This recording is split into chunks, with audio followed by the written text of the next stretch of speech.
G'day everybody, we're up to round 6 in the AFL. We're a month into the Hampton League. Welcome to another edition of Susies Selections, brought to you by Sinclair Wilson. Are you getting everything you deserve?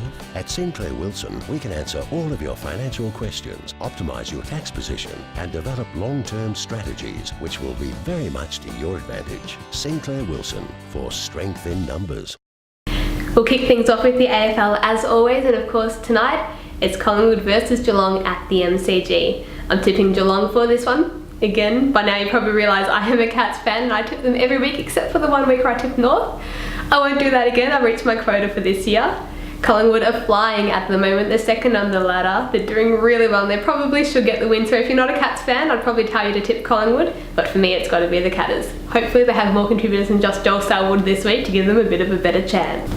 And then on Saturday we have North Melbourne versus Richmond at Blundstone Arena in Hobart. Richmond really aren't doing too great at this stage of the season, and even though they are actually ahead of North Melbourne on the ladder, I think the Kangaroos have a bit more to offer at this stage and I'm tipping them to get the win.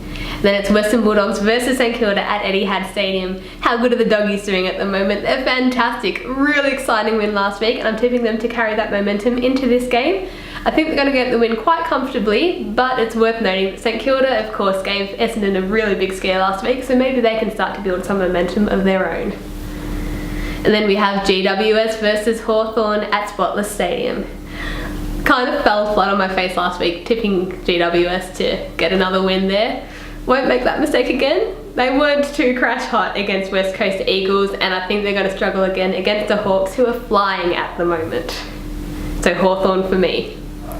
And then we have Gold Coast versus Adelaide at Metricon Stadium. Gold Coast finally got their first win for the year last week, so maybe they can start to build a little momentum too. But against Adelaide I think they're going to struggle a little bit. Phil Walsh's men have had a good start to the season, so I'm tipping them for this one. And then we have Melbourne versus Sydney at MCG on Saturday night. Melbourne is an improved team this year. Hopefully they can take the challenge up to Sydney, but I'm tipping last year's grand finalists to get the win in this one. How much by though at this stage is pretty hard to tell. And then we have Fremantle versus Essendon at Subiaco. Fremantle are in scary form at the moment. Hard to see anyone getting close to them. Essendon has hit a bit of a snag the last couple of weeks. Can they bounce back for this one? Possibly. They do seem to rise to the challenge when it is a big occasion. But Freo for me to continue their undefeated streak. And on Sunday we only have 2 matches this round. It is Mother's Day. To start things off we've got Carlton versus Brisbane Lions at Etihad Stadium. Carlton was really quite disappointing in Mick Malthouse's record-breaking game last week. I'm tipping them to bounce back in this one. They really should beat the Lions who aren't doing too great this year. Could be a bit of a long season for Lions fans. So Carlton for me, probably pretty comfortably. And finally, we have Port Adelaide versus West Coast Eagles at Adelaide Oval. West Coast Eagles, of course, had a massive win last week over the Giants, and they're starting to find some pretty good form despite all their injuries. But Port Adelaide as well are starting to hit some really good form.